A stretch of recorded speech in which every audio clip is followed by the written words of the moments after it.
guys. Tirahin natin yung ulo. Saka sa tiyan. Saka buntot. Ayun. Siksikan sila dyan ha. Guys, and for today's vlog, magluluto tayo ng sinabawang isda. Malaking isda ito guys, hinati ko lang kasi hindi natin maubos kasi tayo lang naman ang kakain. So ito, para siyang talakitok na isda. Ayan, may sitaw tayo, may pichay, din talbos ng kamuti, malunggay. Ayan, yung talbos ng kamuti sa malunggay at saka yung tanglad sa garden natin yan. So free yan guys. So tara guys, samahan niyo ako magluto ng sinabawang isda. Let's go!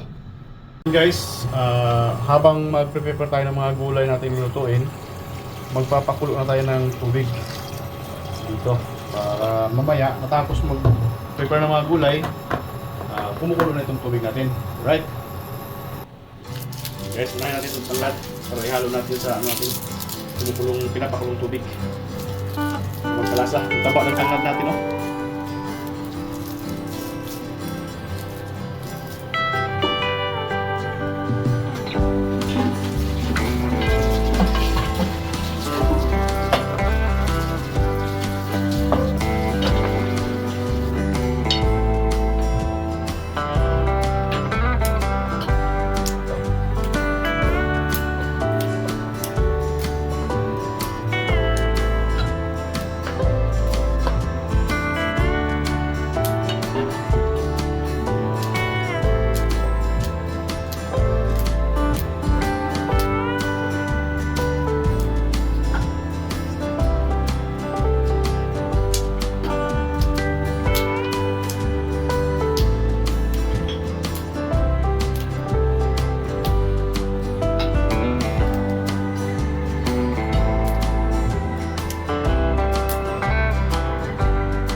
So ayan guys, dahil kumukulo na yung pinakulo ng tubig, halo natin yung ating lemongrass, saka kamatis, sibuyas, luya. Yun, isang halo na yan. Then continuous tayo pag-prepare ng pichay. Right? Okay. Yan, pichay. Mga kalahating pichay lang siguro gamitin natin dito.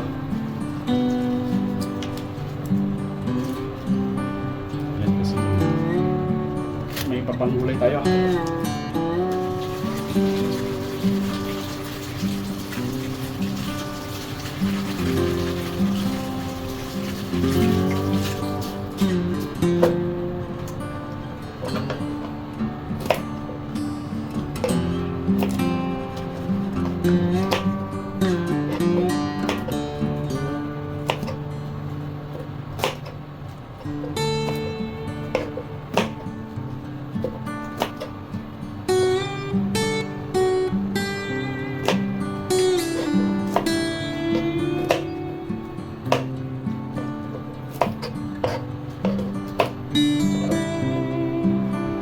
Yan, talbos ng kamote, as usual.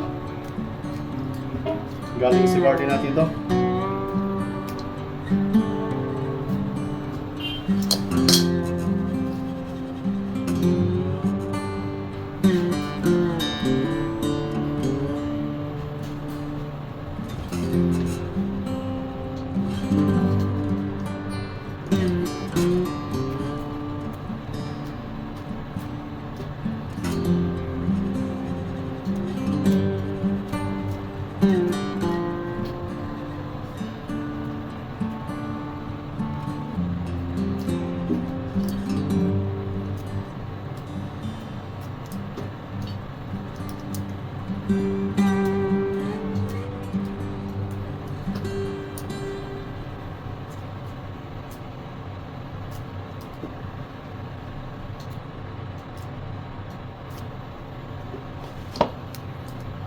Po, prepare na po yung ating mga ricado.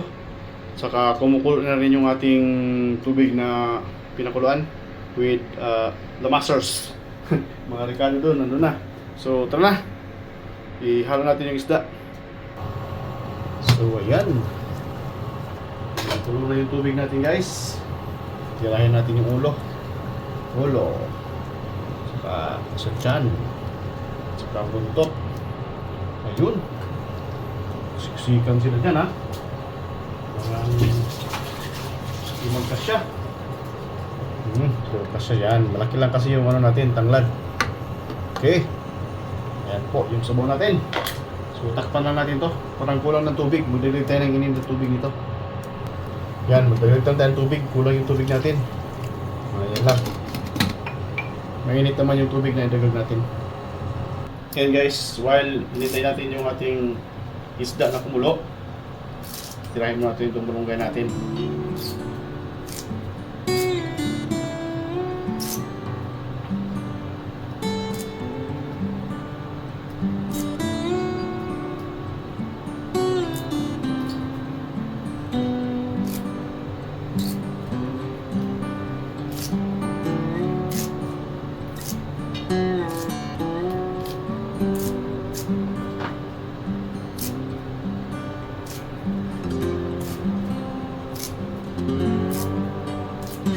Sigyan natin ng mga steam na maliit. Pwede na to. Okay lang to pa yung mga steam. May vitamins din yan eh. Yan. Yan. Dahil kumulo yung isda, halo natin yung ating sitaw.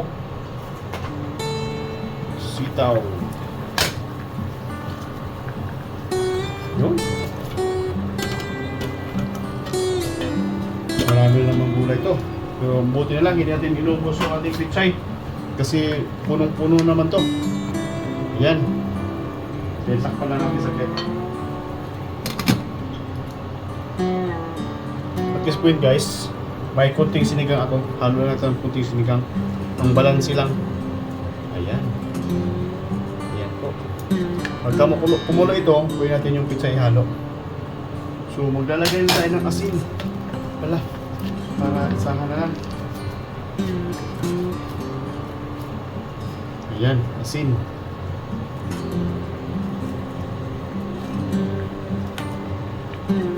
Kulong ko yun. Ayan. Pag iodize kasi kahit kunti nilagay mo, alat na. Ayan, kunti na kasi lang. I-adjust natin mamaya. Tintak pa lang natin to.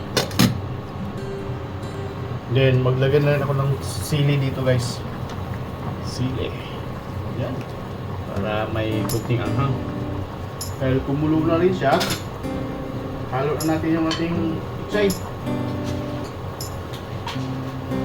Mag-pitsay na tayo. Yan. Pitsay na. Luto na to. Alright, yan. Punong-puno na naman.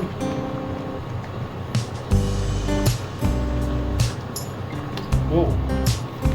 Ano pa? Ayan. Isang puno lang ito. Tikman naman natin yung asin, yung alat. Sakto na ba? Perfect. Sakto-sakto guys. Yan, kunting kulo lang ito. Kunting kulo. Goods na. Right.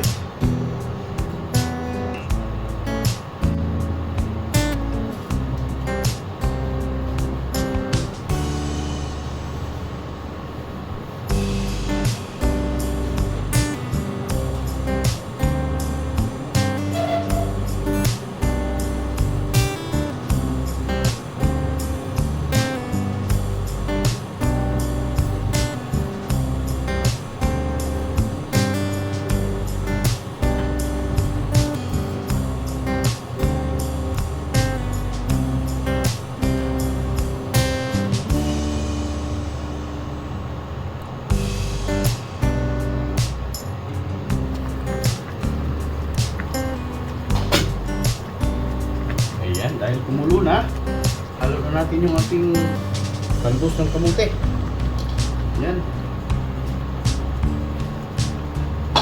Talbos ng kamote. Then, sunod natin yung ating malunggay. Hindi makita yung isda natin. Nasa loob. Okay. And then, takpan lang saglit yan.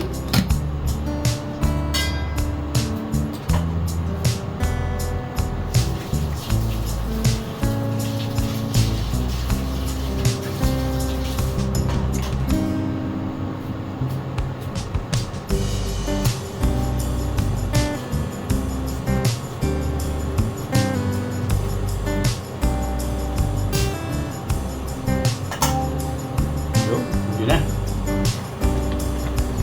Malunggay. Okay natin.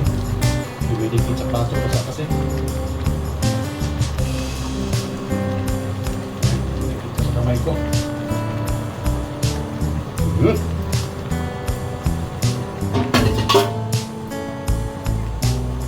Tapos halo rin natin yung ating dahon ng sibuyas. So,